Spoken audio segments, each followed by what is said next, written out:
Selamat pagi semua. Selamat pagi.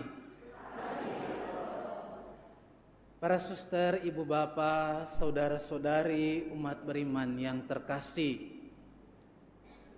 Pada masa awal gereja, seorang bapak gereja yang bernama Tertullianus dalam sebuah refleksinya tentang kehidupan gereja dan tentang Injil, dia menulis begini: Sanguis martyrum semen Christianorum.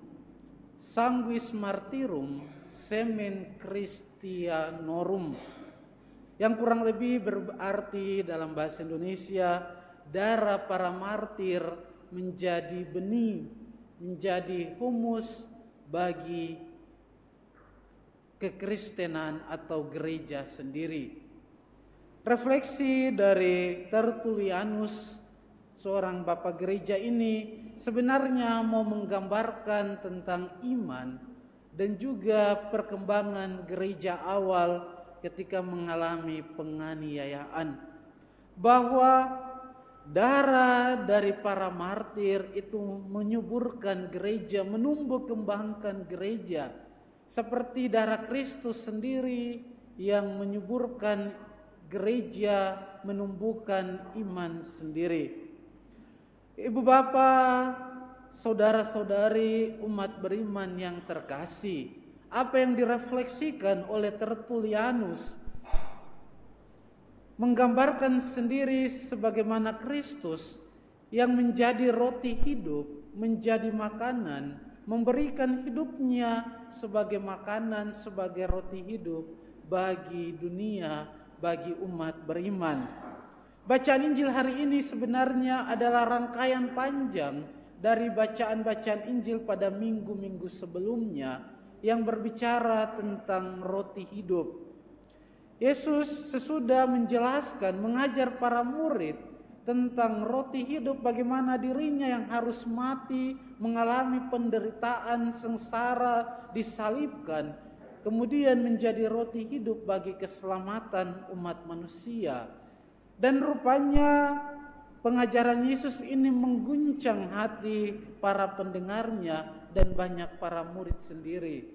Yohanes mengisahkan bahwa sesudah Yesus menjelaskan tentang roti hidup yang menjadi makanan lewat salib bagi dunia, para murid kemudian banyak yang mengundurkan diri. Bahkan ke-12 murid itu sendiri mengatakan bahwa perkataan ini keras, siapa yang tahan mendengarnya?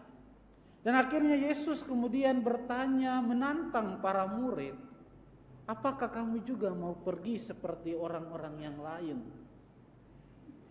Tetapi Petrus mewakili para murid mengatakan bahwa Tuhan, kepada siapakah kami akan pergi? Perkataanmu adalah sabda kehidupan kekal. Dan apa yang dikatakan oleh Petrus mewakili para murid itu dihayati sungguh-sungguh, sampai mereka juga mengorbankan hidupnya, mengorbankan dirinya demi iman, demi apa yang mereka katakan. Para murid kemudian pergi mewartakan sabda Tuhan dan menjadi martir dalam gereja. Ibu bapak, saudara-saudari umat beriman yang terkasih, panggilan dan perutusan para murid itu yang kemudian dinyatakan oleh gereja dalam 5 tugas gereja atau panca tugas gereja, yakni liturgia, pengudusan, kerigma, pewartaan, koinonia, persekutuan, diakonia, pelayanan, dan martiria, kesaksian.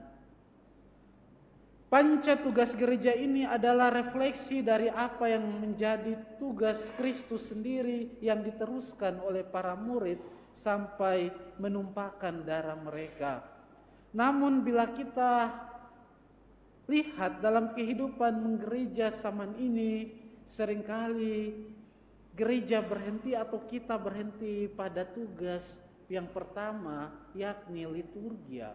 Seringkali banyak program-program gereja paroki lebih banyak menitik beratkan pada liturgi, pada perayaan, pada selebrasi.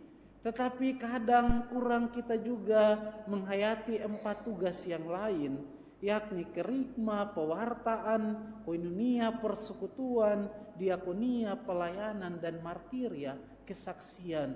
Seringkali iman itu kemudian dirayakan sebatas selebrasi dalam peribadatan.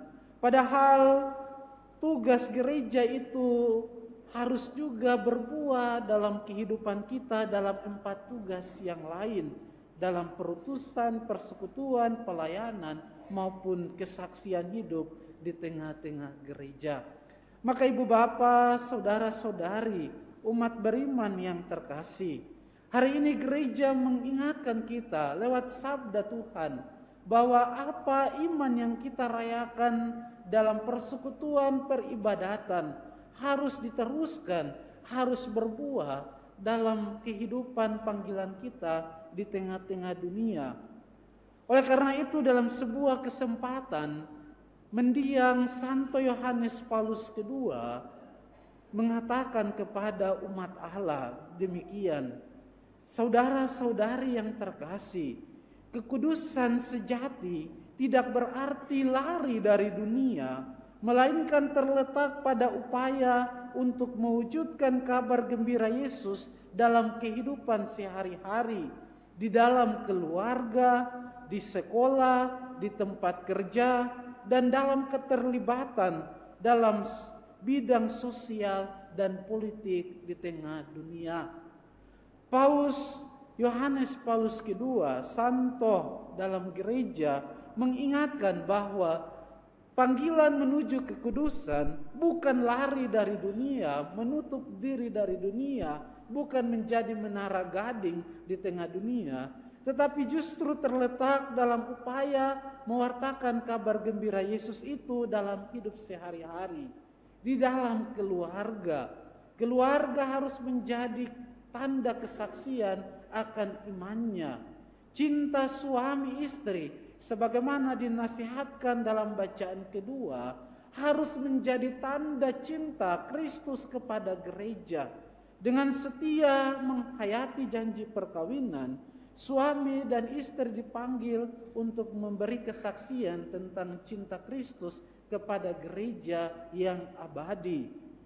Di dalam sekolah, para guru, para siswa Katolik harus menghadirkan Kristus dalam kehidupan, dalam mengajar, dalam belajar mengajar. Demikian juga di tempat kerja, kita dipanggil untuk menghadirkan cinta kasih Kristus, ketekunan, kesetiaan dalam bekerja, kejujuran dalam bekerja, dalam profesi-profesi kita masing-masing harus menjadi tanda kehadiran Kristus. Demikian juga dalam keterlibatan sosial politik di tengah-tengah dunia. Gereja tidak harus menjadi alergi terhadap politik, upaya-upaya mewujudkan kebaikan bersama. Gereja harus menjadi tanda kehadiran dalam kejujuran, kebenaran, kesetiaan, keterlibatan dalam membangun gereja, membangun bangsa dan negara. Dengan demikian kita menghadirkan Kristus bukan hanya dalam liturgi, tetapi dalam berbagai bidang kesaksian yang lain.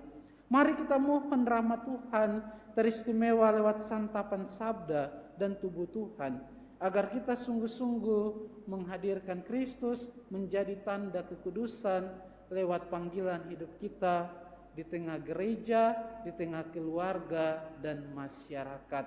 Sebagaimana para murid, para gereja awal yang telah menunjukkan teladan mereka di tengah dunia. Semoga Tuhan memberkati kita semua.